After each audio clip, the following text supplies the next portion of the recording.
The first video? Hmm? The first video? I know, yeah. First month? First time I've ever done a video, yeah.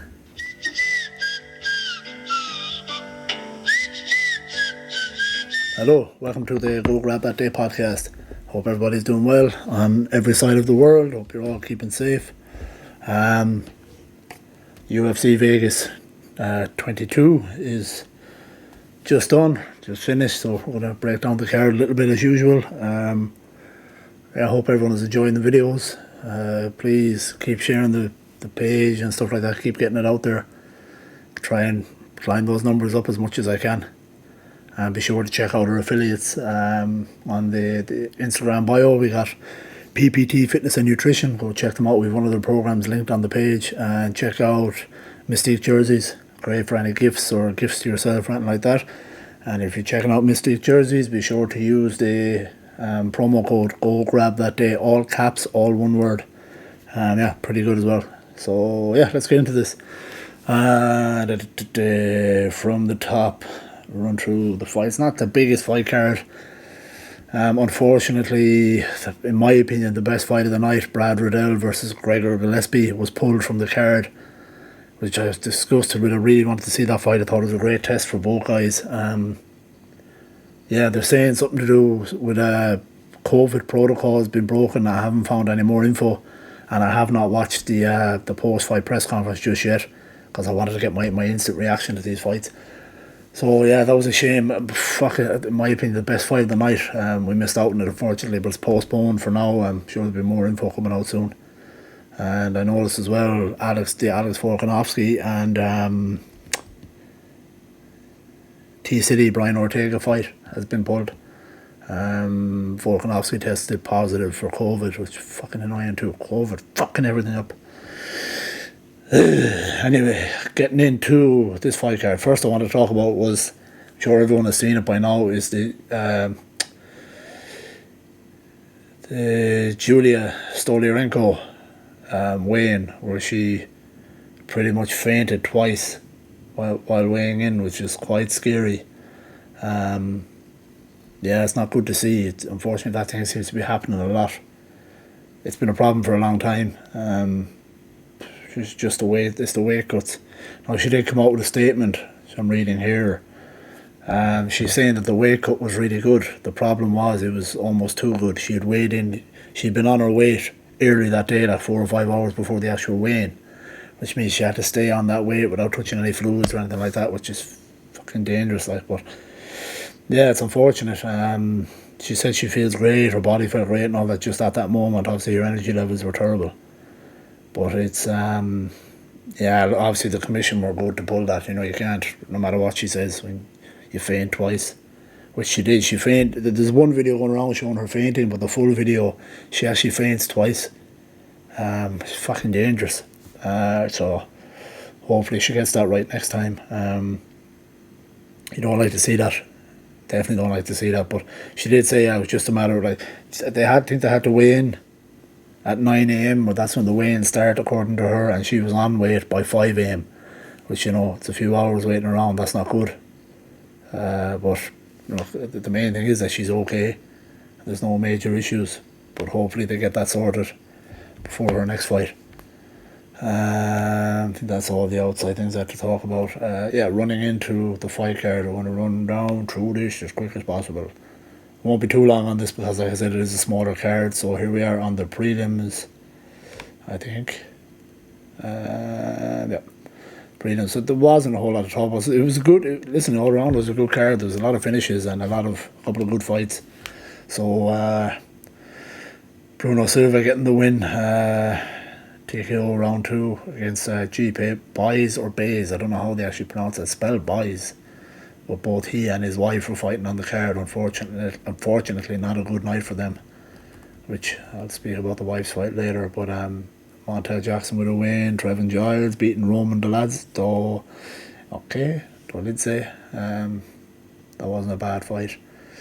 And then Leonardo Santos, Grant Dawson finishing the fight at literally 1 second to go, which is insane. Via ground and pound, a heavy ground and pound. So a great win for him. and I believe he got an award too. Yeah, Grant Dawson Performance of the Night, which was pretty good. So yeah, the awards went to Grant Dawson Performance of the Night, Max Griffin Performance of the Night, Adrian Yanez and Bruno Silva all got 50k for performances of the night. But yeah, an amazing last second finish by Grant Dawson. And then Macy Chazon won her fight against Marion Renault. That was a good performance by Macy as well. Then quickly moving on to the main card. Bam Bam Tuivasa opening up the main card against Harry Hunsucker, which I'm a big Tai Tuivasa fan, very entertaining character. Rarely in a boring fight. And he walked out today to Shania Twain. One of her songs, I can't remember which song, but anyway, he walked out to that and then put on a great performance. Heavy leg kicks real early in the fight. Like the fight finished, 49 seconds into the first round, so, But yeah, the leg kicks were causing Hunsucker problems straight away. And as if, like, the beginning of the finish of the fight was Hunsucker was making his way in and Tuivasa landed an inside leg kick which took him off balance, and that's when he landed the killer blows. But yeah, delighted to see Tuivasa back and on the winning column, but very, very entertaining character. And then we had, in my opinion, the fight of the night, which is strange that award wasn't given out actually. But Gustavo Lopez and Adrian Yanez received an award for performance of the night. But yeah, really, really entertaining fight. Yanez's hands are very nice striking. I'm new to the both of these guys, so I hope this is not an insult, but at the very beginning it was quite hard to see who was who. They're very similar looking. And Adrian Yanez is kind of like a mini, they were saying that a mini Street Jesus, Jorge Masvidal. But two of them very similar looking guys, and obviously when you don't really know, I haven't seen much of them. But a great performance. As I say, Yanez's hands was really, really nice. Gustavo Lopez was throwing bombs, trying to take Yanez's head off. But a great finish, 27 seconds into round 3. But you see Yanez was kind of starting to get the timing. Early on, both guys were struggling to get timing. Lopez was swinging bombs, coming close a couple of times. But just Yanez's hands were just a little better. His timing was getting better as the fight went on. And I look forward to seeing him fighting again. Both guys, in fact. But Lopez has a chin on him too. He took some heavy shots early on. But eventually, he was finished. But yeah, good fight. A very enjoyable fight. Bantamweight. And then we had women's strawweight with Cheyenne Bays, again, or Boys, the husband of the guy who was fighting earlier, against, I can never pronounce this lady's first name, but Montserrat Ruiz, I believe. Montserrat Ruiz, and Montserrat getting the win via decision. But a little bit of bad blood here. We don't know exactly what happened, but as the fight ended, the girls had to be separated, wanting to kind of get at each other again. But it looked like Ruiz might have said something or shouted something when she was kind of on top of Boys landing shots, and it looked like as the fight ended she said something, but we don't really know. But yeah, they had to be separated, neither of them wanting to give an inch. But yeah, like I said, not a great night for the Boys couple. Then moving on to the co-main, which was Kenan Song versus Max Griffin. Max Griffin getting the finish in round 1, 220 of round 1. Landing heavy shots, putting Song away, and he got an award for performance of the night too, I believe. I did say that, didn't I? And he did, yeah. Yeah, good finish. There was one shot maybe landed in the back of the head, but Song was out anyway by that time. But good win for Max Griffin. Yeah, Kenan Song is not an easy guy to finish. I believe I watched him fight out here in one of the Auckland events, if I'm not wrong.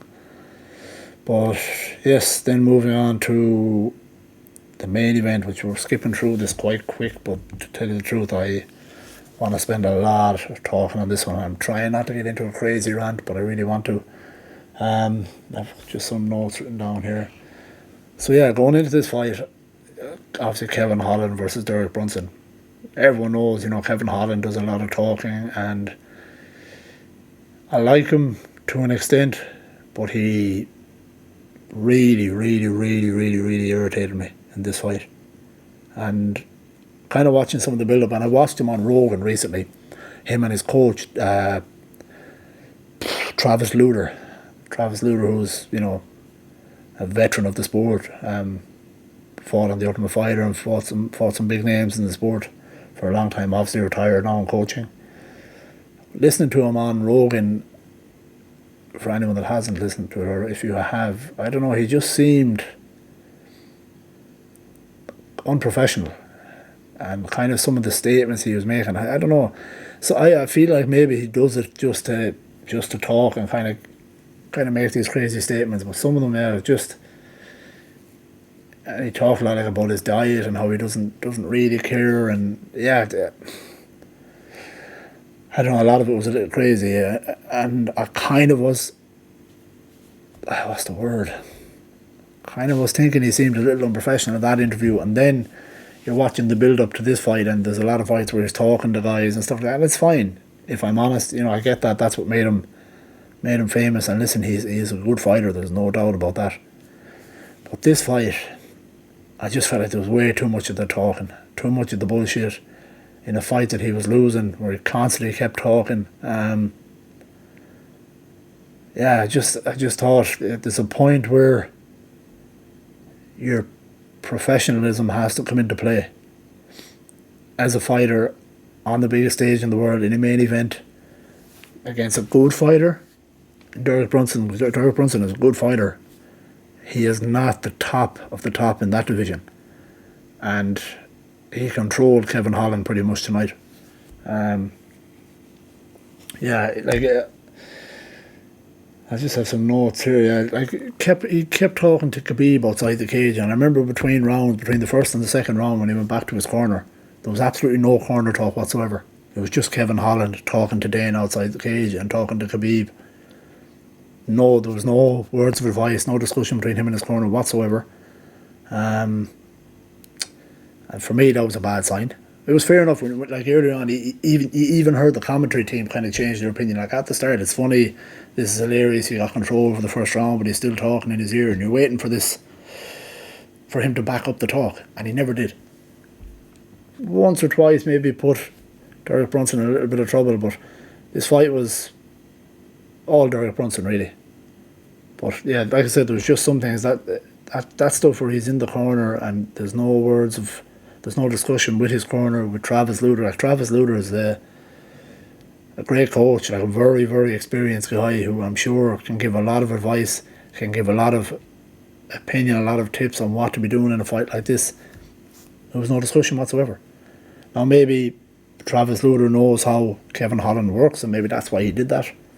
But for starters, I didn't like that. That's just my opinion. And then he came back again. I don't know, I may get the rounds mixed up, but he came into the corner again. There was a little bit of discussion, but he made a statement that, to Khabib, he said, "Look, that's me. I talk win or lose." And this was early in the fight. So in my opinion, that's kind of like him saying, "Oh, look, I don't care, I'm getting beaten." Just didn't like it. I didn't like it at all. I've kind of changed my opinion of him after this fight. I just think there's a time where you got to put your foot on the gas. You got to, you're losing the fight, and he never showed that. There was a number of things. Like I said, there's so much things I want to talk about on this, and he just kept talking. He didn't look like, he looked like he was having fun, which is great. It's good for a fighter to have fun. But look at someone like say in that division, an Adesanya. An Adesanya who can look like he's having fun in his fights, but super controlling, super concentrated, downloading all the data. There's a difference between having fun and controlling a fight, and then having fun with getting your ass. I don't want to say he got an ass whooping, but he got controlled, completely controlled throughout the entirety of that fight, bar some moments where he had him in trouble. But even when he was getting taken down, or when he was kind of on his feet, he looked good against Brunson. He looked the better fighter for whenever he was on his feet. But getting taken down way too easy by, in my opinion, bad takedown attempts as well. Brunson didn't have to do a whole lot to get him down. They weren't perfectly timed. Holland was almost falling in with bad footwork. He was striking, and he'd be on one foot raised in the air, and then he was getting taken down. And if he let's say he climbs up a little higher in that division, however, or if he calls out, if he gets like a Robert Whittaker, Darren Till, Adesanya, these guys who are super patient strikers, they will pick him apart with ease. Because he's going to probably, if he keeps doing the way he keeps talking, trying to rein them in, these guys who are real patient strikers will pick him apart for 3 or 5 rounds. So he's got to do a lot to convince me he's going to do any challenging in this division. I texted my brother earlier, we were talking about the fight, and he made a great comparison. Maybe like another Johnny Walker. Real fun to watch, or let's say Michel Pereira. That's another example. Guys who do their dancing coming in, real fun to watch, but then when it comes to the fight, it's not so good, not so much fun for them in particular. There's just a lot of things. Like I said, he is a good fighter. He's explosive. He is dangerous, but he's careless and unprofessional. Again, I haven't listened to the post-fight press conference, which I will do after this. But just there was a number of things, like when he was getting taken down, he held the body triangle from the bottom. And you only put a body triangle on someone when you want to stay in that position. So he was willing to stay there, wait out the round. He did it every time he was taken down, not just once or twice, every time. And there was one, pretty much every time, but there was one time later in the fight, I believe it was round 4, where he let go of the body triangle and he got up. He was able to get him off of him. So why he wasn't, I understand maybe early on in the fight to keep the talk and keep in his ear and then look to get him in the later rounds. He never showed that. Never. I think in round 3 he got Brunson a little bit of trouble. He landed a good shot because he is heavy-handed, there's no doubt about that. And he is awkward. When he comes rushing in, he's quite hard to predict. But just didn't do near enough except talk. It's infuriating to watch. It was actually really annoying to watch. As a fan of the sport, very, very annoying to watch because he just put more energy in talking to Khabib outside, talking to Dana White, like I said. Later in round 4 and 5 is when he actually started to sit down and talk to his corner. The first 3 rounds he didn't do that, which is crazy. Crazy when you've got Travis Lutter as your coach. I just think in my opinion, it's actually disrespectful to Travis Lutter as well. I don't know who the other guys were in his corner. I'm not too sure of who they are. But Travis Lutter is his head coach.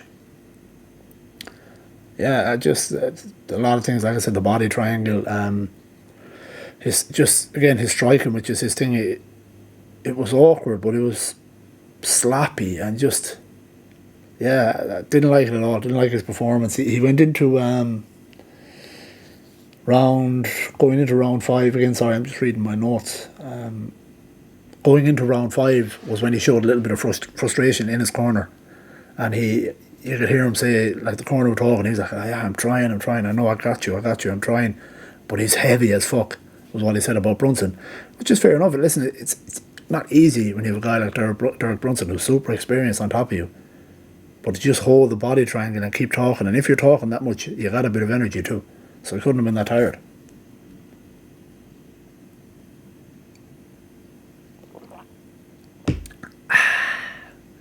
But just like very frustrating again as a fight fan. It really infuriated me to watch. It was so annoying. The constant talk. It was, again, the best word. I've said it like a million times. Unprofessional, super unprofessional. I'd imagine Dana White is not happy with him. I'd imagine Travis Lutter is not happy, and you could hear some of the commentators were kind of, Bisping, I think, was biting his tongue a little bit because you could hear it. And in round 5, like he took Brunson down, and he started screaming like this big celebration. I told you, I got him down, and that's all he did. Didn't really do any damage. Brunson eventually got up. Just it was poor, man, poor. He will get absolutely picked apart by the better strikers in that division, and you got better guys. Not even those 3 that I named. If you got a Kelvin Gastelum will challenge him. The Joker, I can't think of his real name. Jack Hermanson. That's a tough fight for him. Jared Cannonier. These are all tough fights for him. Derek Brunson is a good fighter, but I think he's somewhat below those boys. Fair enough, like he beat Jacare. Well, I actually think Jacare is a tougher fight than what Brunson is, but he did well there. He's a lot of work for a guy with all his hype, and he's a fun character, like I've said, but a lot of work to be done, and I would imagine again the UFC cannot be too happy with him. Yeah, just the things that, like I said, my notes is he sees frustration and the corner's frustration going into round 5, and then he's celebrating of the takedown in round 5. These are just bad signs. They're poor signs. Constant talking. It's fun when you're winning. It's cool to watch when you're winning. Yeah, this man could be, like I said, could be another Johnny Walker if he does. Not to say Johnny Walker is finished either, but you get the comparison. Yeah, it's super frustrating, especially when the other fight was pulled from the card. You're waiting to be excited by this. Just never got going. He was sloppy. He spent more time talking. Listen, I could say it all day, but that, in my opinion, sloppy performance. And as a fan, I was pissed off watching it. I don't know how happy the UFC are and stuff like that, but no, I don't fly with me. No, I really wanted to do a big rant, but I don't want to shit on him too much because he's a good fighter, an exciting fighter, a fun guy, but didn't show much tonight. And depending on who they give him next, I don't know. But that division is stacked with good fighters, and you got to do more than what he did tonight. But that's all I say. I'm not going to rant much more. There'll probably be a little more revealed, or maybe a little more discussion in the post-fight press conference, which I will check out later. But for now, yeah, that's disappointed. It kind of, like I said, again, pissed me off. Not good, and hopefully he'll be back to the drawing board and he'll do a little better next time. But as much as I spend my time talking about Kevin Holland, Derek Brunson, good performance. He did what he had to do.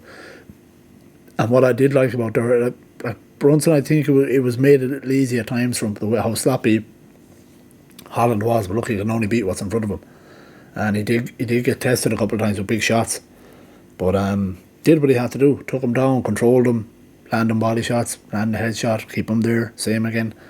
And he showed good patience because Holland was talking the whole time, and I'm sure he was tempted to just go winging and try and take his head off. But he held his own and he did well. It's a good performance. So Brunson kind of becoming the upset king, having beaten Shabazian as well. That might be a good fight, actually. Now that I don't know if has Shabazian been set up. I think he was given a fight, but maybe Shabazian versus Holland may not be bad. But I think Shabazian has got a fight. But anyway, yeah, look, we'll see what happens next. Just not super happy about that fight. I'm looking forward to hearing what Dana White has to say. But anyway, that's my rant over. I'm trying not to rant too much. But next week we got a big fight card, which I'm looking forward to. I'll very quickly run down through the fights from the early prelims to the main event. So, yes. I'm just going to call out the fights. You got Shane Young versus Omar Morales. Shane Young, New Zealand native. Gillian Robertson versus Miranda Maverick. I like that fight. I like Miranda Maverick and I like Gillian Robertson. That'll be an interesting fight. Jared Gooden, Nurmagomedov. Ooh. And then on the prelims we got Hannah Goldie versus Jessica Penne, William Knight, Alonzo Meadowfield. That's not a bad fight. But then the main card is a cracker of a main card. We have, why is there only 4 fights? 4 fights on the main card, which is strange. Somebody get pulled from that? Oh yes, that was a Volkanovski. Yeah, so that was pulled. I wonder whether they had another fight possibly. So you have Jamie Mullarkey versus Cameworthy. Sean O'Malley Thompson made a great fight. Tyron Woodley versus Vicente Luque, great fight. And then of course you've got the heavyweights, Stipe versus Francis Ngannou, which is going to be a crack. I can't wait for it. Pulling for Ngannou in that one. As much as I like Stipe, I really want Ngannou to get his hands on the title. Yeah, fun card. That'll be really fun. Top to bottom, I look forward to breaking that down. So yeah, that's this week's video, folks. Quite short and sweet, but there wasn't a whole lot to talk about except for that main event. But yeah, looking forward to next week's card. As I say all the time, please keep liking, keep sharing, keep subscribing. Still working on getting some more interesting guests on. We still have some recordings that we've done that we have yet to put out with some of the interviews. But yeah, again, really enjoying this. Please keep liking, keep sharing, keep subscribing. Love you guys. Hope you're all keeping well. Go grab that day. Thank you.